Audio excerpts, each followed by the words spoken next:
الحمد لله رب العالمين، والصلاة والسلام على سيد المرسلين.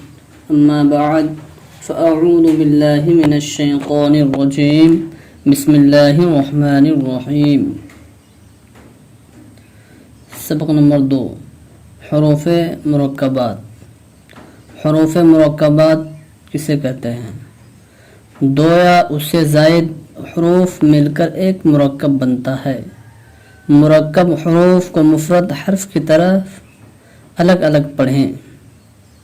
जैसे पिछले सबक में हम लोग अलिफ बा अलग अलग पढ़े थे, उसी तरह इसको भी हम अलग अलग पढ़ेंगे।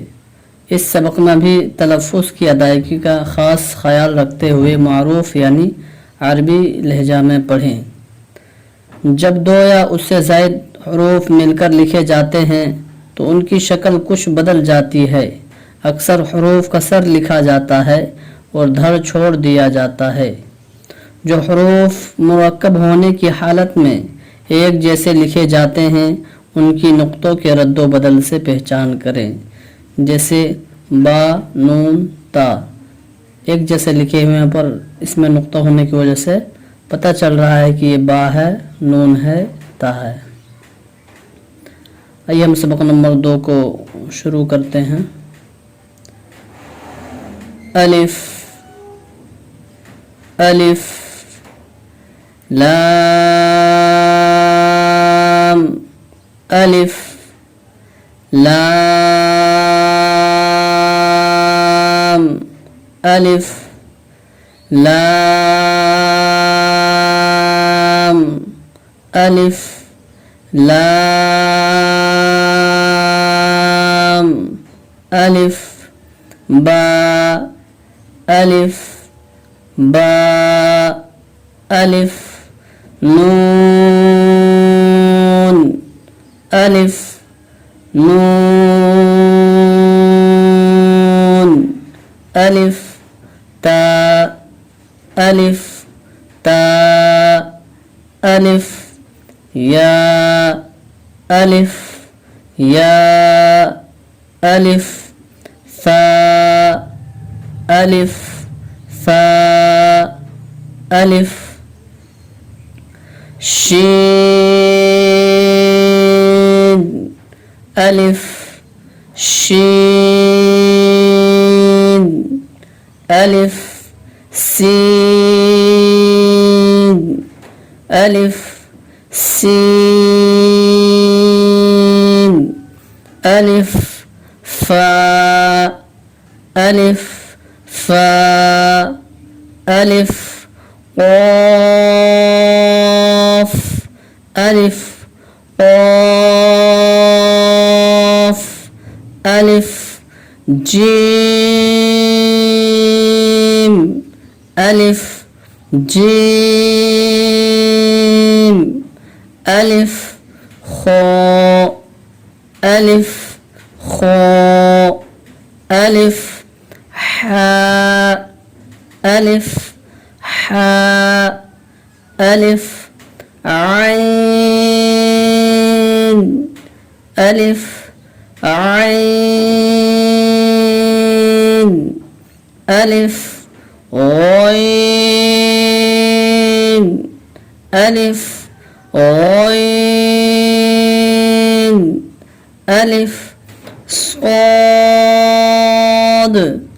अलिफ, साद, अलिफ, ضاد, अलिफ, ضاد, अलिफ, क़ा, अलिफ, क़ा, अलिफ, ग़ा, अलिफ, ग़ा, अलिफ, मीम,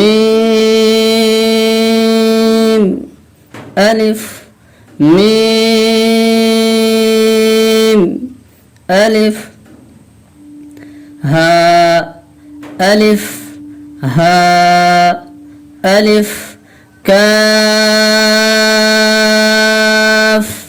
अलिफ, काफ,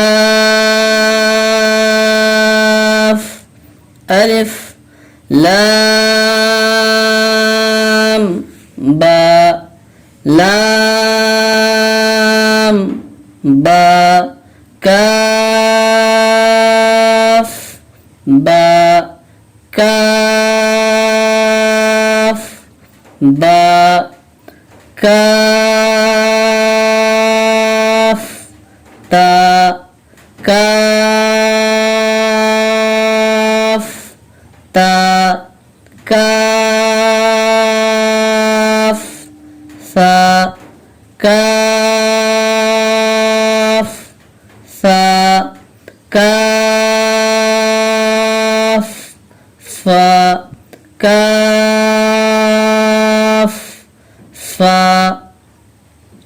ক বা ক বা সিন লাম সিন লাম শিন লাম শিন লাম صاد لام صاد لام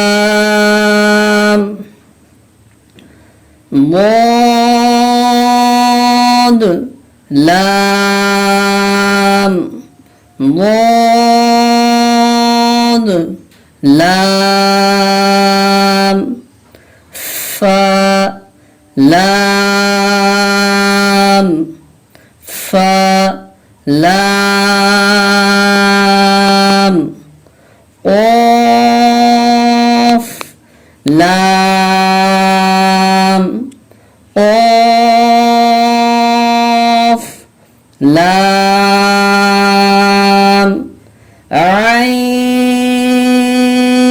عين لام عين لام